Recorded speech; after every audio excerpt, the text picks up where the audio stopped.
Diascofoot, miroir du football de la diaspora congolaise.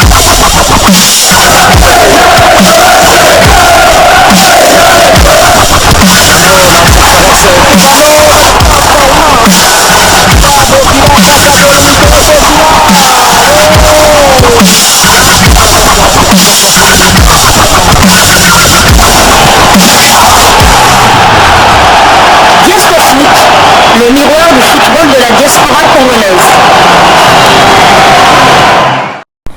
Vous êtes sur Diascofoot, le miroir du football de la diaspora congolaise.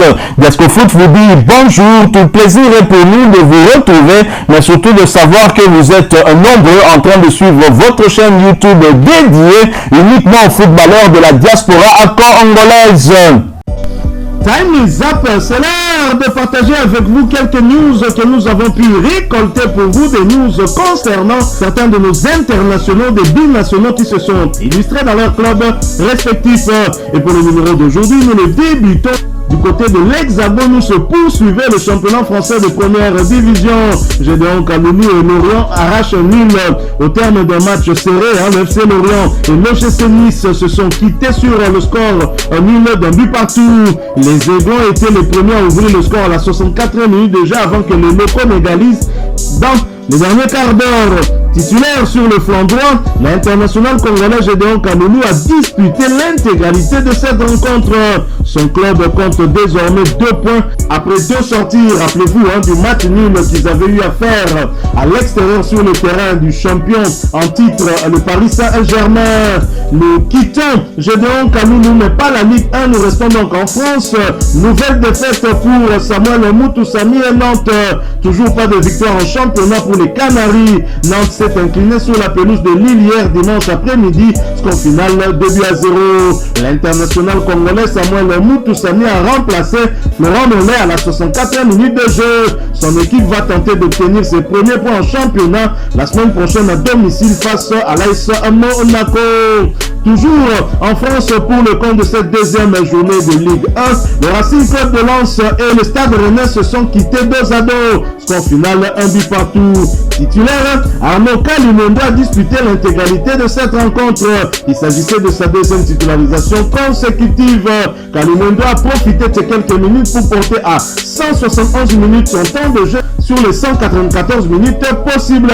Le joueur du national congolais a participé à tous les 2 matchs avec son club avec à la clé un but inscrit. Prochain rendez-vous de Rennes et Kalimundo, ce sera pour le compte de la 3e journée et la réception du Havre le dimanche 27 août 2023 sous le coup de 12h heure de Kinshasa.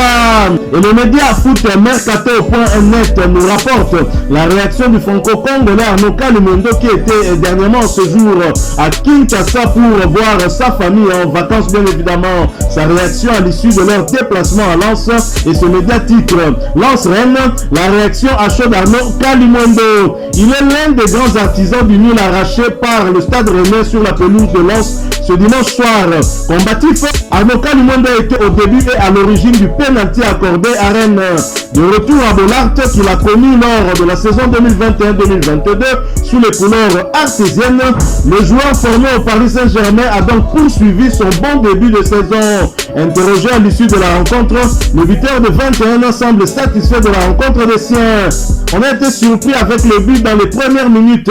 On savait qu'ils allaient mettre la pression. Il nous a fallu de ne pas avoir peur de jouer comme en première période. On sait que Bollard, ce n'est jamais facile de venir jouer ici. Ils ont mis la pression directement. C'était les premières minutes. On se devait de réagir et de laisser passer l'orage. C'est ce qu'on a fait en seconde période. Arnaud Kalimundo qui ne s'est pas encore décidé ainsi. Il doit rejoindre les léopards de la RDC. On est patient avec lui. Il finira par se décider, mais en tous les cas, il a dans sa petite tête, quelque part, les léopards aussi en vue, puisqu'il était en séjour, je l'ai rappelé, ici à Kinshasa pour voir sa famille. Il s'est exprimé aussi. Et quant à ce, nous quittons la France, nous n'allons pas très loin, puisque nous allons du côté de la Belgique voisine, où Genk et Joris Kayembe prennent un point. Genk et Charleroi se sont quittés sur le score nul et vierge, 0 but partout. Titulaire, l'international congolais Joris Kaïma a disputé l'intégralité de cette rencontre. Les Limbourgeois sont 6e au classement de Jupiler League, championnat belge de première division. Nous quittons la Belgique, nous allons cette fois du côté de l'Allemagne en 3e division. 3 matchs et 2 buts. Merveille Biancadi retrouve des couleurs avec Laminia Bielefeld. Merveille Biancadi et son équipe se sont largement imposés devant la formation de Preston Mystère en match comptant pour la deuxième journée du championnat, score final 4 buts à 0.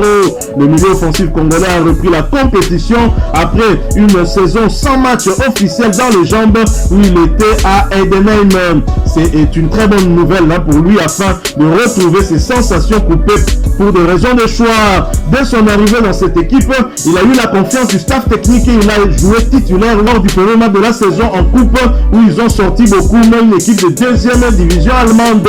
Il a déjà inscrit 2 buts en 3 matchs officiels avec l'équipe. Ce premier succès de la saison leur permet de se positionner à la 6e place au classement avec 3 points et vont essayer de garder cette dynamique lors de la 3e journée avec le déplacement sur le terrain du LM. Ce sera le mardi 22 août. Nous quittons l'Allemagne, nous allons cette fois du côté de la Suisse où Shadrack Akolo était buteur. Titulaire en coupe nationale, international congolais Shadrack Akolo offre la qualification à Saint-Gall qui s'est imposé au premier tour face à Wignon sur le score d'un but contre 2. Il s'agit de son premier but de la saison en match officiel. Félicitations Mwana Mboka. Nous restons toujours en Suisse et toujours pour le compte de ce premier tour de la Coupe de Suisse. Klein qui recevait Neuchâtel Xamax a été étrié sur le score de 0 but contre 8. Titulaire, l'international congolais Fabrice Ntak a disputé l'intégralité de cette rencontre pour sa 4e fois consécutive. A noter qu'il s'agissait de sa 5e titularisation consécutive également. Fabrice Ntak a profité de ces quelques minutes pour porter à 449 minutes son temps de jeu sur les 469 minutes possibles. L'international congolais a participé à tous les 5 matchs avec son club avec à la clé 2 passes décisives délivrées. Son équipe après cette belle victoire est qualifiée pour le prochain tour. Prochain rendez-vous pour Ntsakala et Neuchâtel Xamax, ce sera pour le compte de la 4e journée de la Challenge League, championnat suisse de 2e division, et le déplacement sur le terrain de Vaduz le dimanche 27 août 2023 sous les coups de 13h15 heure de Kinshasa. Nous quittons la Suisse, nous allons du côté du Portugal où l'on jouait la 2e journée de la Liga Boone, championnat portugais. Aruka qui se déplaçait sur le terrain de Vidzela a partagé les points. Score final, le début partout. L'international congolais André Bouquet n'était même pas sur la feuille du match. André Bouquet voit son temps de jeu stagner à 25 minutes sur les 489 minutes possibles. L'international congolais n'a participé à un des 5 matchs avec son club. Aruka est 5e du championnat avec une victoire, 1 nul et 0 défaite. 6 buts ont été inscrits contre 5 encaissés. Prochain rendez-vous, ce sera pour le compte de la 3e journée du même championnat. Et la réception de Portimonense, c'est le samedi 26 août 2023 sous le coup de 15h30 heure de Kinshasa. Quittons le Portugal, allons cette fois du côté de la Turquie où l'on jouait la 2e journée de la Super League turque, championnat turc de première division. Beşiktaş qui recevait Pendikspor a fait jeu égal avec ce dernier sur le score d'un but partout. Jackson Muleka, titulaire, a été remplacé à la 60e minute de jeu. A noter qu'il s'agissait de sa 6e titularisation consécutive. Muleka a profité de ses 60 minutes pour porter à 478 minutes son temps de jeu sur les 585 minutes possibles. L'international congolais a participé à tous les 6 matchs de son équipe avec à la clé 3 buts inscrits. Titulaire également, Arthur Machouakou a disputé quant à lui l'intégralité de ce match, portant ainsi à 412 minutes son temps de jeu sur les 585 minutes possibles. L'international congolais a participé à 5 des 6 matchs avec son club avec à la clé 2 passes décisives délivrées. Beşiktaş au terme de ce match est 6e du championnat avec une victoire, 1 nul, 0 défaite, 2 buts inscrits contre 1 encaissé. Prochain match de Beşiktaş en Super League turque, ce sera pour le compte des barrages allés de la Ligue Europa Conférence saison 2023-2024 et le déplacement sur le terrain des Ukrainiens du Dynamo de Kiev. Ce match est prévu pour le jeudi 24 août 2023 sous le coup de 18h heure de Kinshasa. Toujours en Turquie et toujours pour le compte de cette deuxième journée du championnat turc de première division, Gaziantep qui reste Sivasspor a été battu à domicile sur le score d'un but contre 3. Titulaire, Salem Bakata a disputé l'intégralité de cette rencontre et cela pour sa deuxième fois consécutive. Salem Bakata a profité de cette titularisation pour porter à 197 minutes son temps de jeu sur les 197 minutes possibles. Il a participé à tous les deux matchs avec son club qui occupe la 19e position avec 0 victoire, 0 nul et 2 défaites, a inscrit 2 buts contre 5 encaissés. Prochain rendez-vous, ce sera le déplacement sur le terrain de Konyaspor le vendredi 25 août 2023 sous le coup de 19h de Kinshasa. Nous restons toujours en Turquie, mais nous quittons la première division pour aller cette fois en deuxième division. Pour le compte de cette deuxième journée, Altay qui recevait Tuzlaspor l'a battu sur le score d'un but à 0. Janeli Imbula n'était pas sur la feuille du match. Janeli Imbula voit son temps de jeu stagner à 31 minutes sur les 194 minutes possibles.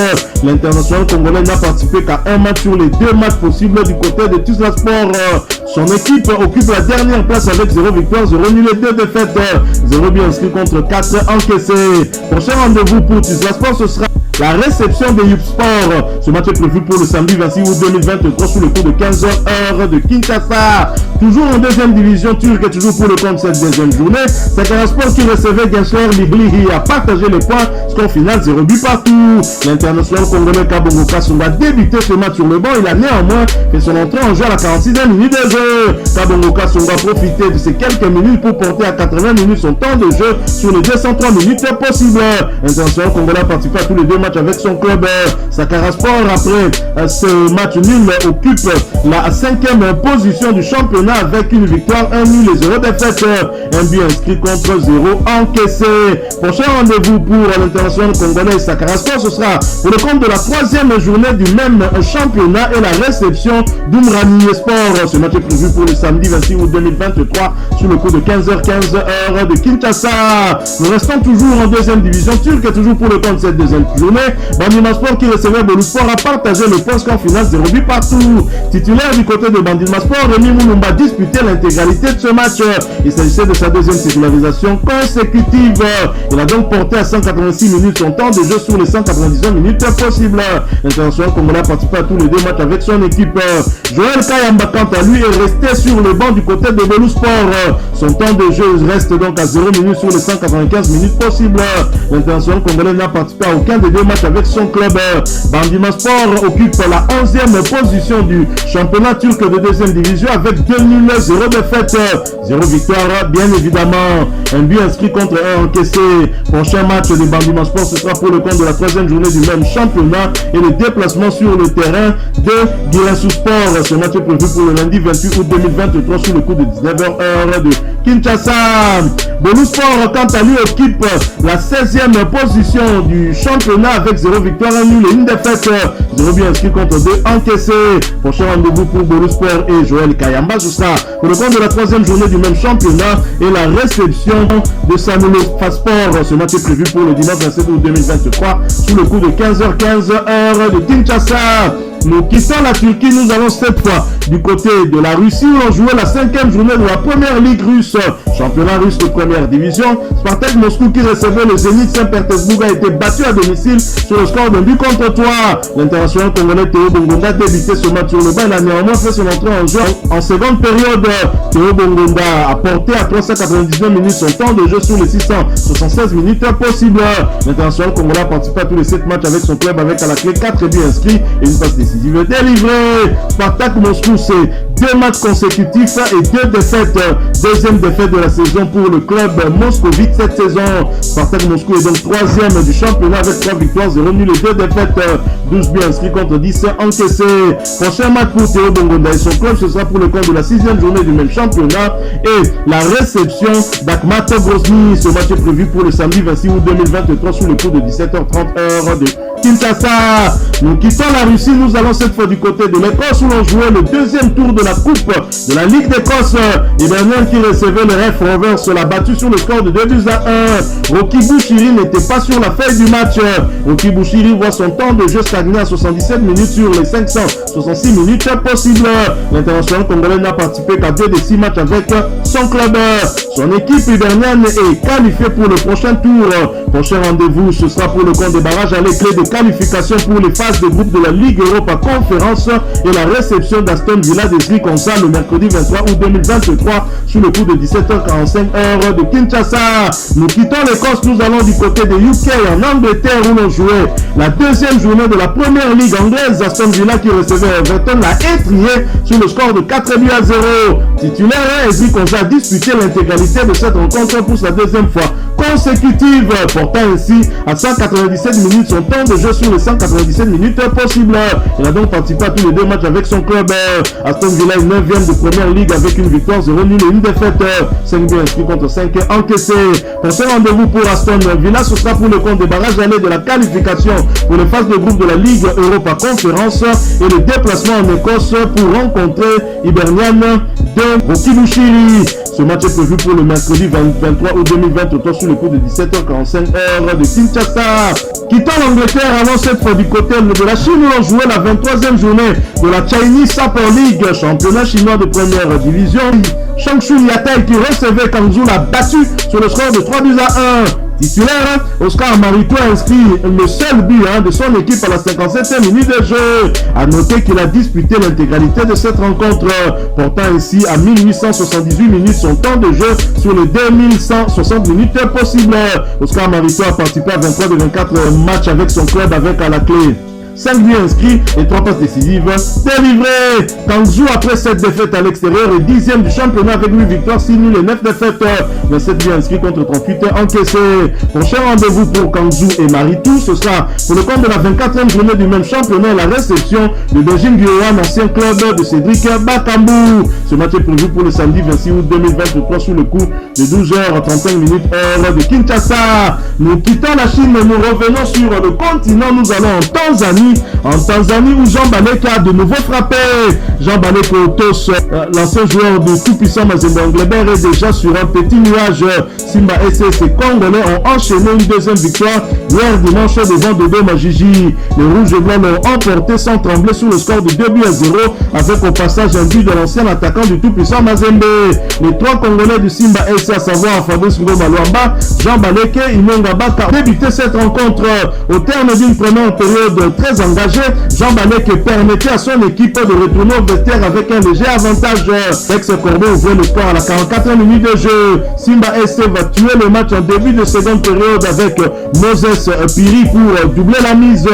2 buts en 2 matchs pour Jean Balek qui confirme toutes les bonnes choses qu'on pense de lui. C'est belle prestation après une première réussie en Tanzanie l'année dernière. L'ancien joueur du tout-puissant Mazembe Anglebert et ses coéquipiers totalisent 6 points dans les compteurs. C'est une très bonne chose. Voilà, nous sommes arrivés à la fin de ce sujet. Si vous l'avez aimé, n'hésitez pas à nous laisser un maximum de j'aime. N'hésitez pas non plus à partager avec nous votre opinion. Si vous en avez une par rapport au sujet que nous venons de vous proposer, laissez-la nous à travers un commentaire. Abonnez-vous si vous êtes nouveau ou ancien que vous ne vous êtes pas encore abonné sur cette chaîne Diasco Foot, parce que nous sommes le miroir du football de la diaspora congolaise. Et n'oubliez pas qu'en vous abonnant apparaîtra une petite cloche de notification. Cliquez dessus pour ne plus rien manquer des prochaines vidéos que nous allons vous proposer. Encore une fois, merci à vous, avec espoir de vous retrouver très bientôt avec un autre sujet d'actualité. En attendant, portez-vous bien et Diasco Foot vous dit au revoir.